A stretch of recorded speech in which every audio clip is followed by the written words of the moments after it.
10-Minute Jazz Lesson Podcast, episode 192.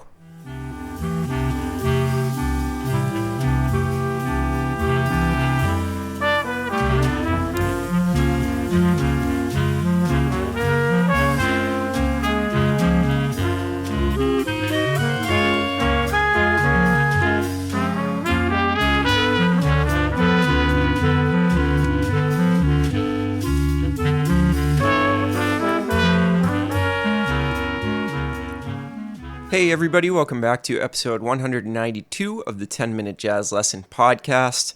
Thanks so much for joining us once again for our second episode of 2020.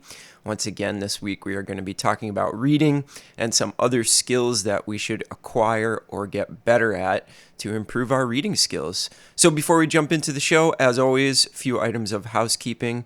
Just remember that you can get the PDF to this episode and all 192 episodes we've ever done over at our Patreon site. And you can find that by going to 10minutejazzlesson.com, clicking on one of the Patreon banners, and pledging your support. If you don't know what Patreon is, it's an absolutely great way for listener-supported podcasts just like this one to stay in business. Basically, it allows you to directly donate to the shows that you like and the creators that you like, and you get some fantastic rewards in return. Something really exciting that we're doing this year that I'm working on currently is we are going to have ear training podcasts exclusively for our Patreon members.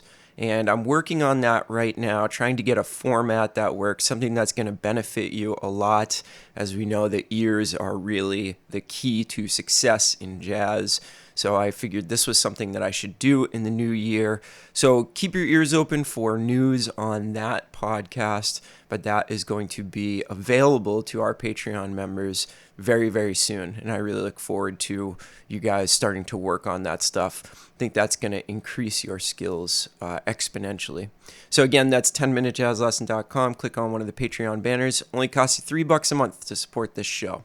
All right, let's jump into today's episode. So today we're going to continue our series on reading.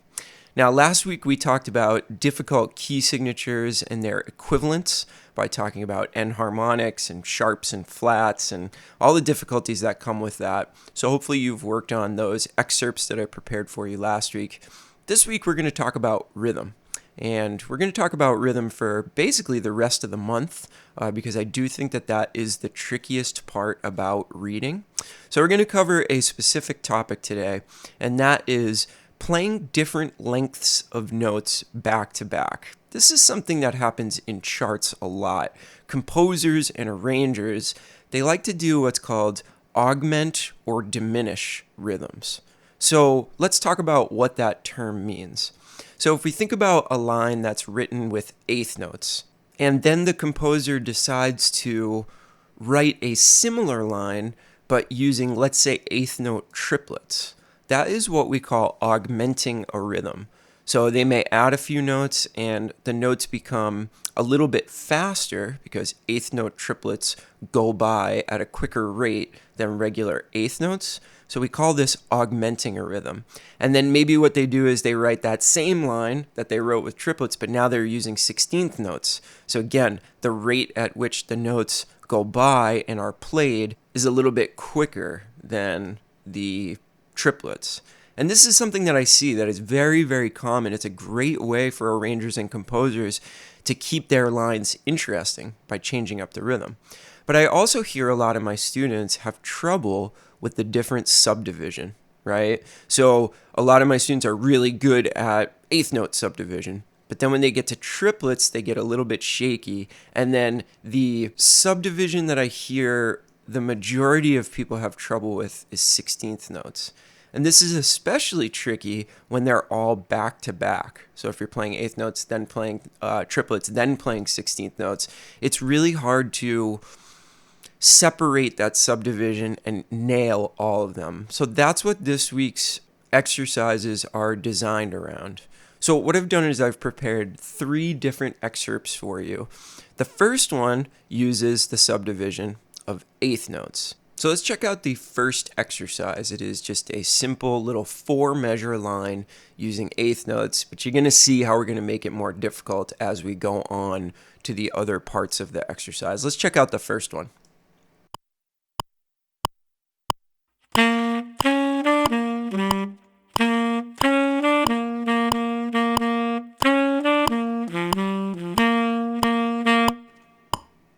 So first thing you'll notice is that I have the metronome on, and that's really, really important that you have some kind of metronome keeping track for you so that you can make sure you're staying in time and you're getting the subdivision right. All right, so let's look at the second line. Now, what you'll notice is that it's going to be very much the same idea.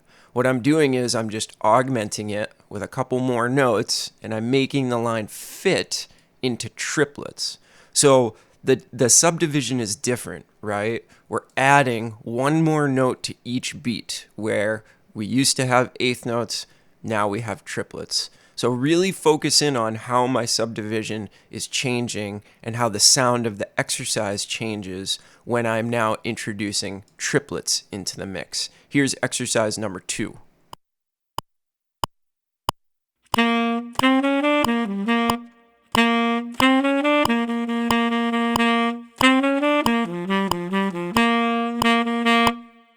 So you can hear it has the same feel to it, right? The melody kind of still gets the same point across, but now I'm using those triplets instead of eighth notes, a different subdivision. Really, really good for you to work on. All right, and then the next logical thing, and exercise number 3, is going to be based around 16th notes. So I'm still using that first line with the eighth notes as a base of operations, but now I am incorporating 16th notes, adding one more beat, one more note to that subdivision every single beat.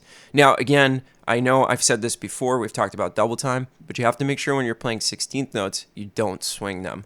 The 16th notes are straight at a tempo like this. So that's going to be something that is really the big challenge when it comes to this particular subdivision. All of a sudden, you're not swinging, you're playing straight. And I do think that 16th notes are the most difficult subdivision when it comes to playing swing music. So this one might give you trouble. Not only is it the fastest and requires the most technique, but also we're wrestling with that swing, not swing thing. All right, so here is exercise number 3.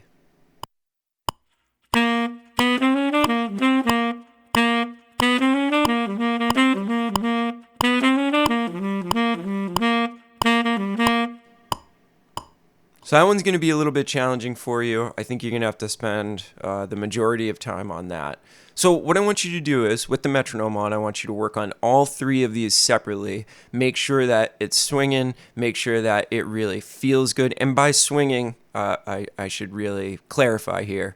When you're playing the 16th notes, I don't mean swing, but I mean it should feel good, right? That's kind of what we mean when we say that something should be swinging. It should feel really good. It should feel like it belongs at home in this style. So I want you to work on all 3. Start with the first one. Make sure that you really have that one down before you go on to any of the others. And then work on the second one, get the triplets really happening. And then you'll have to spend some time on the third one with the 16th notes. Now, the culmination of all 3 of these is to throw on the metronome and play through all 3 of them without stopping. And here's the way that I'm going to do it. Here's the way that I get the most benefit out of this. I will play down the page, exercise 1, exercise 2, exercise 3, and then I will play back up the page. So I'm going with the faster subdivision as I'm going down the page, and then I'm coming back on that, and I'm forcing myself to go back into the ones with less notes that go by a little bit more slowly. So this is really going to help your flexibility, and it's not an easy thing to do. That's why I want you to work on them and know them individually really well first before you try to do all 3 of them. Let me give you an idea of what that sounds like to actually go down the page and then back up. It's a really interesting exercise, and I want you to really listen for how I'm subdividing each of those beats as I go through them and they get faster and faster.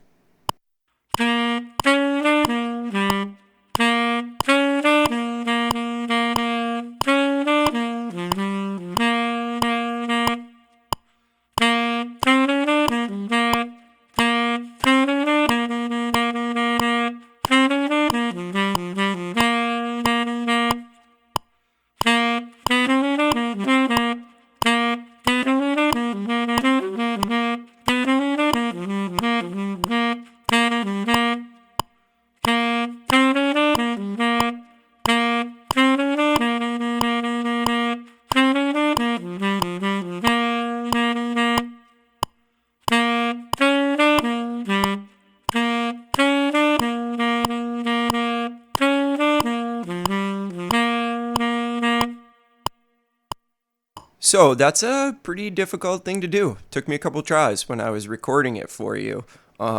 It's very easy to slip back into the subdivision that you just came from or the subdivision that you're going to. And what is this going to do for you? Well, it's going to give you tremendous flexibility. And not only is this going to help you with your reading, it's going to help you with your rhythmic flexibility in general. But, we're concentrating on reading so that when you come across something like this in a piece of music, you got it, no problem. But this stuff is really going to benefit you in a lot of ways, even in your improvisation, even though we're talking about reading. So here's a bonus. Here is a really, really difficult way to play this exercise that I just played for you, a way to really ratchet up the difficulty. If you were to take one measure from each exercise, now you have to go back and forth between all the subdivisions, measure by measure. And I don't suggest doing this until you can do what I just did really well. But check out how this sounds and how much flexibility this is going to demand. This is, the first measure from the first subdivision, the second measure from the second subdivision, the third measure from the third subdivision, and then I'm going back and playing the last measure of the first exercise here. This is really, really tricky. Let's check out this one.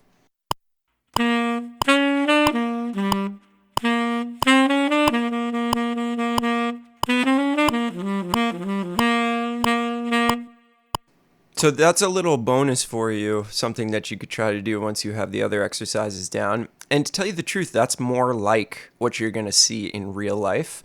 So make it a goal to work towards what I just played. That would be a great goal at the end of the day with these exercises. So make sure you go and grab these on Patreon. This is going to be a really important thing for you to start working on if you are looking to get better at reading and rhythmic flexibility in 2020. Thanks for tuning in, everybody. If you've got any questions, make sure you leave them for me on the 10-Minute Jazz Lesson Community Facebook group. Great place to get in touch, ask questions. I'm always on there responding to people and having discussions. That's sort of the forum for us. All right, we'll talk to you soon. We'll see you next week. Have a great weekend and get to work on this stuff. Bye, everybody.